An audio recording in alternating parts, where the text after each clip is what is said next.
Hello friends, let's learn model verbs in Danish. Modal verbs क्या होती हैं? कुछ हेल्पिंग वर्ब्स होती हैं जिनका यूज़ आप अपने सेंटेंसेस में करते हैं to show possibility, ability, permission, obligation, will and necessities. इन सब को दर्शाने के लिए आप जिन वर्ब्स का यूज़ करते हैं वो होती हैं मॉडल वर्ब। तो मॉडल वर्ब का यूज़ आप करते हैं आपकी मेन वर्ब के साथ, और इनका यूज़ करने से जो आपका सेंटेंस है उसका मीनिंग मॉडिफाई हो जाता है। There are mainly 6 modal verbs in Danish: can, मो, विल, स्केल, बेया, छुआ।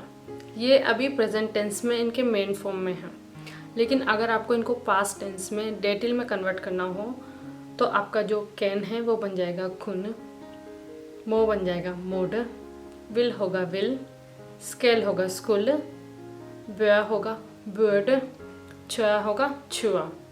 आइए अब हम इन सभी को एग्जाम्पल्स के साथ समझते हैं कि कब कहाँ पे कौन सी वाली मॉडल वर्ब का यूज़ करना है। Let's start with our first modal verb which is can. Can means to be able to. इसका इंग्लिश वाले कैन जैसा ही यूज़ होता है, to show ability and possibility.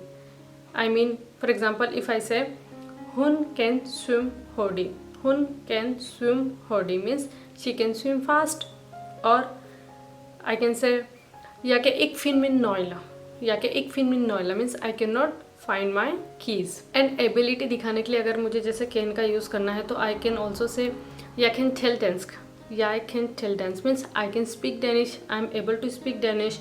But अगर मुझे ऐसा दिखाना हो that I was able to past में, तो वहाँ पर मैं कैन को कुन की तरह यूज़ करूँगी, जैसे कि याय खुन टेल डेंस्क फ्या means I could speak Danish before. तो आपने नोटिस किया जब हम मॉडल वर्ब यूज़ करते हैं तो उसके बाद जो आपकी वर्ब होती है वो इन्फिनेटिव फॉर्म में होती है। उसके आगे आपको एट का यूज़ नहीं करना है, जैसे या कैन एट टेल डेंस्क नहीं कहना है, या कैन टेल डेंस्क like that. So don't use at, just use the infinitive form without at. Right now let's talk about our second model verb which is mo. mo को आप इस तरीके से ट्रांसलेट कर सकते हैं like may, must, to be allowed to। आपको mo का इस्तेमाल तब करना है जहाँ पर रूल्स की बात हो रही हो, रेगुलेशन की बात कर रहे हो, नेसेसिटी, परमिशन, ऑब्लिगेशन की बात कर रहे हो, तो आप mo का इस्तेमाल करेंगे। समटाइम्स इंग्लिश में क्या होता है कि आप कैन एंड मे को इंटरचेंज कर देते हैं आपस में, जैसे कि instead of saying may I ask a question आप कह सकते हैं can I ask a question. But ऐसा आप डेनिश में ना करें, क्योंकि अगर आप डेनिश में इस तरीके से कहेंगे कैन या स्टिल इट्स पॉसिबल, तो ये बहुत रूड साउंड करेगा। और of course physically you can, right.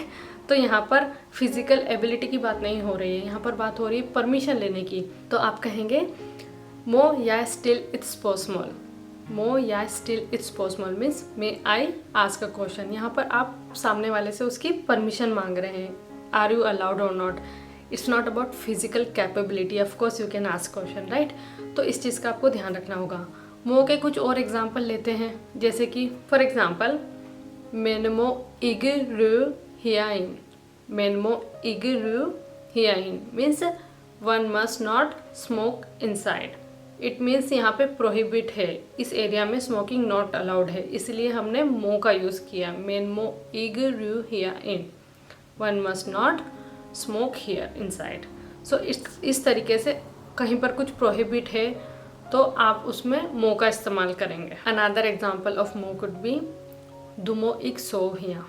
Do मो इग सो हिया means you may not sleep here. Another example could be बर्नन मो सी फ्यानसुन्नु। बर्नन मो सी फ्यानसुन्नु means the kids may watch TV now. It means कि पहले उनको अलाउड नहीं था, मे बी आपने कुछ कंडीशन रखी होगी कि पहले खाना खाओ बाद में टीवी देखो, like that. So but they are allowed now. So बर्नन मो सी फ्यानसुन्नु, the kids may watch TV now. तो इस तरीके से आप मो का यूज़ करते हैं टू गिव परमिशन और टू अलाउ समथिंग। जैसे अगर आप कहें दुमो ज्ञान गो नु means you may leave now और you are allowed to leave. अगर आपको यही सेंटेंस को पास्ट टेंस में कन्वर्ट करना है, डेटिल में कन्वर्ट करना है, तो ये बन जाएगा डू मोड गो इगो। तो यहाँ पर आप नोटिस कीजिएगा कि जो हमारी वर्ब है गो वो उसी फॉर्म में है, प्रेजेंट वाले फॉर्म में है। ओनली मॉडल वर्ब को मैंने पास्ट टेंस में कन्वर्ट किया है। डू मोड गो इगो means you were allowed to leave yesterday. right? Like that. Now let's talk about our third modal verb, which is will. Will को आप इंग्लिश वाले विल की तरह ही देख सकते हैं. इसका भी इस्तेमाल वहीं किया जाता है जहाँ पे आपको बताना हो you will do something like future में, और वॉन्ट टू डू समथिंग और wish to do something. So future, intention, desire बताने के लिए आप विल का इस्तेमाल करते हैं. फॉर एग्जाम्पल, याई विल राइस चिल इंजन. याई विल राइस चिल इंजन means I want to travel to India. और you can say hen will egg species fish. hen will egg species fish means he doesn't want to eat fish. तो जब आप नेगेटिव सेंटेंस बनाएंगे तो इग जो वर्ड होता है जिसका मतलब होता है नॉट, उसको आप हमेशा मॉडल वर्ब और वर्ब के बीच में प्लेस करेंगे. hen will egg species हमारी जो मेन वर्ब है वो उसके इन्फिनिटिव फॉर्म में रहेगी, मॉडल वर्ब रहेगी, उसके बीच में आपको एग का इस्तेमाल करना है. hen will egg species fish. he doesn't want to eat fish, like that. Another example could be they will ज्ञान help the. they will ज्ञान help the means they would like to help you. तो ये जो हमारा will है present tense में इस तरीके से है. hen will ज्ञान help means he wants to help. अगर आपको इसको पास्ट टेंस में कन्वर्ट करना हो तो will बन जाएगा will. तो ये सेंटेंस होगा hen will ज्ञान help means he wanted to help. चलिए अब हम बात करते हैं हमारे चौथे मॉडल वर्ब की, विच इज स्केल. स्केल को आप इंग्लिश में इस तरीके से ट्रांसलेट कर सकते हैं लाइक शेल, मस्ट और हैव टू. इसका यूज़ आप तब करेंगे जब आपको ऑब्लिगेशन दिखाना हो, ड्यूटी दिखाना हो, फ्यूचर प्लान्स दिखाना हो, नेसेसिटीज़ दिखाना हो, तो वहाँ पे आप स्केल का यूज़ करते हैं. फॉर एग्जाम्पल, या स्केल आबाइड इमोन means I have to work tomorrow. But आपको इस चीज़ का ध्यान रखना होगा कि विल और स्केल में आप कंफ्यूज ना करें. विल में आप इंटेंशन बताते हैं, ऑब्लिगेशन नहीं बताते हैं. पर जब आप स्केल का यूज़ कर रहे होते हैं तो आप ऑब्लिगेशन बता रहे होते हैं. इसके बारे में मैंने काफ़ी डिटेल में डिस्कस किया है मेरे लास्ट वाले वीडियो में, जो कि मैंने बनाया था फ्यूचर टेंस के ऊपर. अगर आपने वो वीडियो नहीं देखा है तो उसका लिंक आपको डिस्क्रिप्शन बॉक्स में मिल जाएगा.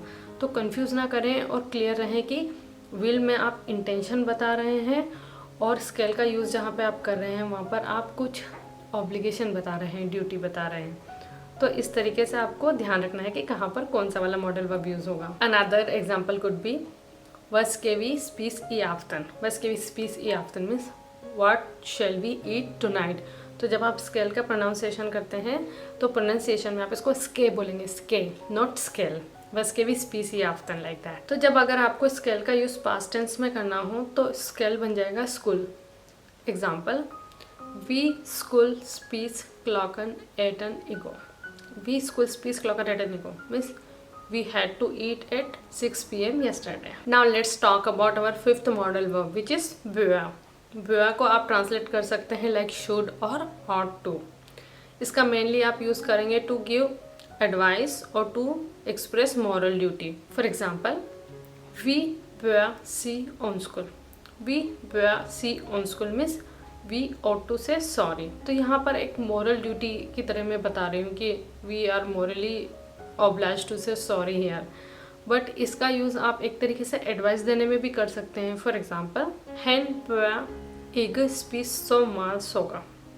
hen bør ikke spise så meget sukker means he shouldn't eat so much sugar. Another example, du bør læse mere. Du bør लेस मिया means you should study more. अगर हमको इस सेंटेंस को past में convert करना होगा तो बर्ड बन जाएगा वर्ड. अब ये बनेगा दो बर्ड लेस मिया इगो.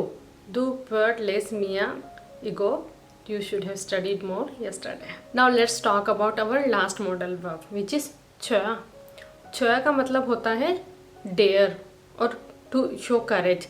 जब हम इंग्लिश में किसी से पूछते हैं ना like do you dare to do that, वैसे वाले सिनारियो में आप छया का यूज़ करेंगे.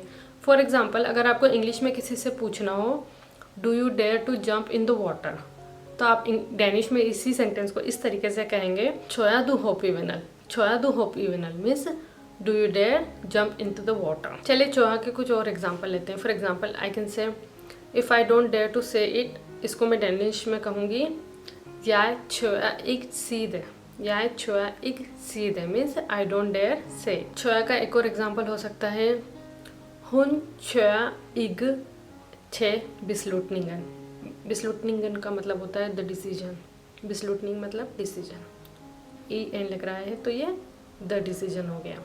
हाँ, तो हमारा सेंटेंस है हुन छया इग छे बिस्लुटनिंगन, means she doesn't dare to make decision. तो अभी तक हमने जितने भी एग्जाम्पल देखे छया के वो थे प्रेजेंट टेंस वाले। अब हम बात करते हैं पास्ट टेंस वाले की।